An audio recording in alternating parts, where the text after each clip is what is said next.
C'est un collège d'évêques qui a officié la messe d'enterrement de l'illustre disparu devant une grande assistance de fidèles, de parents et d'amis.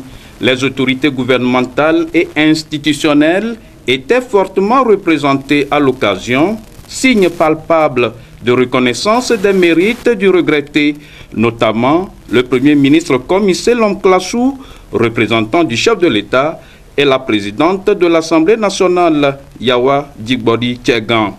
Pour le gouvernement, Edem Kodjo n'est pas mort, il est simplement rentré dans le monde du silence. Donc es-tu pour défier une nation, un peuple, un continent?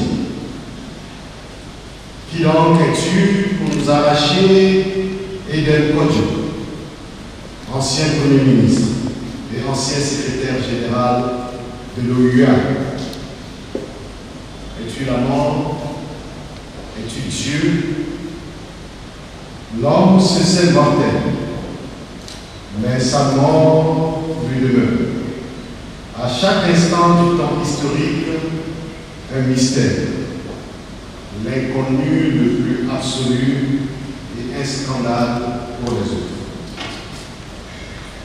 Le 11 avril 2020, alors que les chrétiens du monde s'apprêtaient à célébrer Pâques, la fête de la résurrection de Jésus-Christ d'entre les morts, Edem Kodjo, fervent chrétien, disciple du Christ, après avoir vécu avec nous la souffrance de la croix du vendredi saint par sa maladie, fut appelé pour le festin éternel par son Créateur Dieu. L'ex-secrétaire général de l'OUA s'en va avec un grand héritage d'action et de qualité légué au Togo et à l'Afrique. Ce que je sais de lui, c'est un homme de foi. C'est un pacifiste au sens où je ne l'ai jamais vu par rapport aux situations humaines en général et aux situations sociopolitiques du pays en train de pouvoir se positionner comme un radical. C'est un homme de consensus et c'est ce qu'il a vraiment cherché. Et je pense que pour ses adieux, l'archevêque de Lomé a résumé.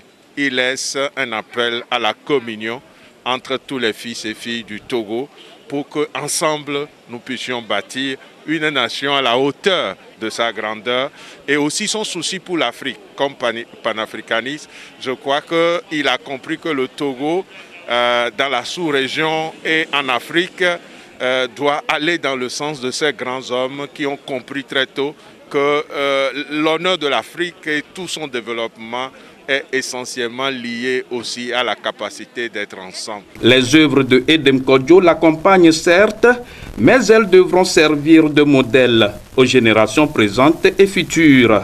Le Togo, l'Afrique, le monde a perdu un homme de grande valeur, un grand homme. Et de ce point de vue, il importait que la nation lui rende hommage au travers des obsèques qui se sont déroulées hier et aujourd'hui. Et on comprend cela, c'est notre chemin en tant qu'humain de passer par la mort pour rejoindre le Créateur. Nous lui souhaitons que ce chemin soit paisible et qu'il retrouve son Dieu.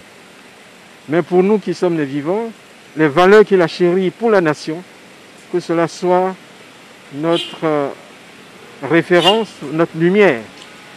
La bonne graine de Edem Kodjo a donc été semée au cimetière de Baie-Plage à Lomé avec l'espoir qu'elle restera à jamais féconde dans la mémoire des Togolais.